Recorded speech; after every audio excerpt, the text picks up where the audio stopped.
welcome to the incinerator on this beautiful blue sky sunny day. I thought you'd like to come inside and see a little bit of my exhibition, Making My Mark. So here's some framed flower studies. I've got quite a lot of work up on the wall that isn't framed, but I've just framed these ones to give people an idea of what they look like when they're put in a frame, because it does make such a difference. These are floated in a natural Australian ash, and I love the space around them.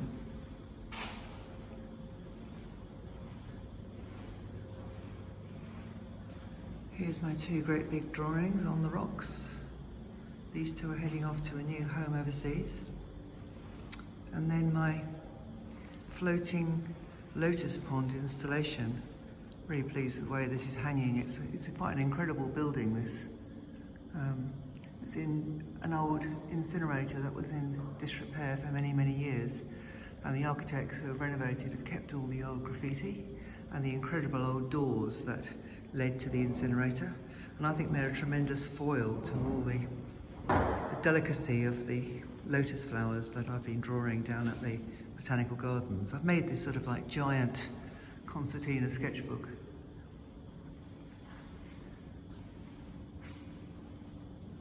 It's supposed to be a kind of quite an immersive experience, so you can kind of walk through the pond. And over here I've got my brushes that I've made from foraging things in nature, along with some mark making books where I've been employing these brushes. This one's called Poppiness, and I've made it all from recycled papers and actually using, a piece of old cardboard I found in my studio for the covers. This one has been selected for the Australian Artist Book Awards, and it's going to be displayed in the Manly Art Gallery next month. I've put a few quotes around because I think, this is quite important, isn't it? Like, drawing is not what one sees, but what one can make others see. I mean, my drawings are always open to interpretation, I hope. These are some of the marks I've made with some of my crazy brushes. I've put them all into a book. And then I've got heaps and heaps of folders of drawings that I've made. So people are coming in and looking through all these loads and loads of folders, because when you've made 366 drawings in 1 year, you literally can't get them all on the wall. That just isn't possible. Some of them are mounted and ready for framing. So there's a whole stack of them here. My lovely visitors have been coming and spending quite a bit of time because they've been looking through sketchbooks. I've got these all out on display here. These are a real record of everything that was going on during the pandemic, from lovely scenery to all my cleaning products. I've created a huge collage wall. So I drew everything from chairs to landscape, quick drawings at the end of the day when I hadn't done anything, drawings without looking at the paper. I always like doing those, the warm-up kind of drawings.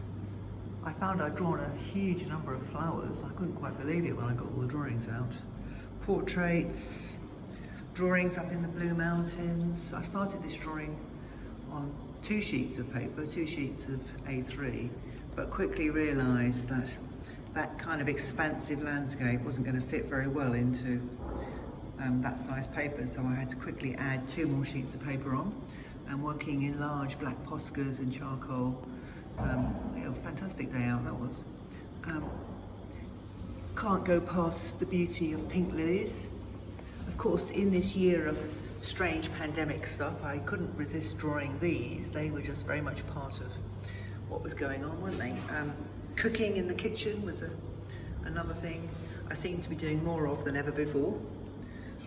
I did love the flowers. They just somehow brightened every single day, and I found them a joy to work on, playing with the possibilities of black and white and colour, and it's now making me think I've got to go back and do some more work with those.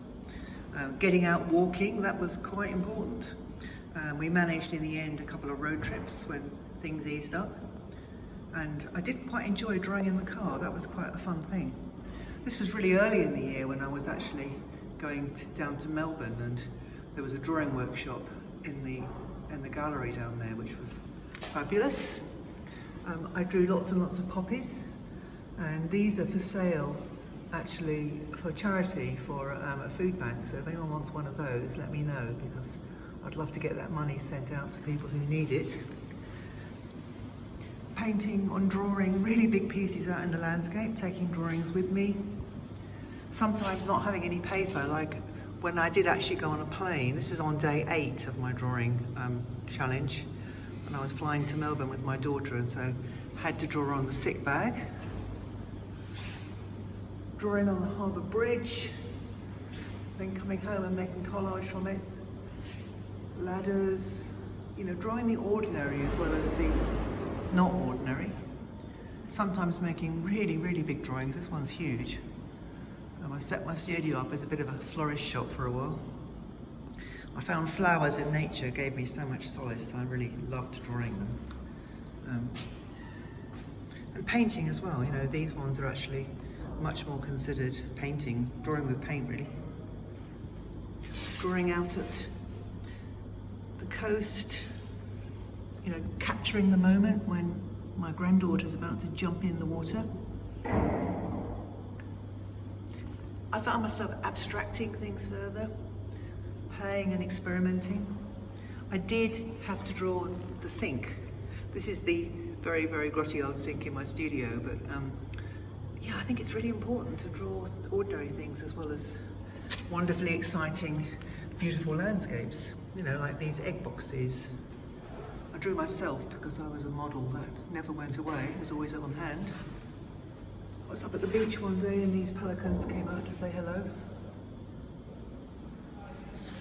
And one day I was doing a drawing which went terribly wrong. I poured myself a large glass of wine, drew the wine and then threw the rest of the drawing away. I quite like the glass of wine. And then I've installed my concertina books on this wall over here. I've put them all up with art magnets. And it was, you know, this really sums up my experience of 2020, you know, sitting in gardens, joyfully looking at flowers, and walking along the coast and experiencing nature and weather. You know, these are my kind of overriding memories of the year. You know, these are more lockdown walks. This is one of my favourites, the Cape Don, the old lighthouse supplier ship down at the coal loader. And another little handmade concertina book sitting in front of the fireplace, where I think they used to send all the fumes up from the incinerator. So look, I hope you've enjoyed my little tour of the gallery.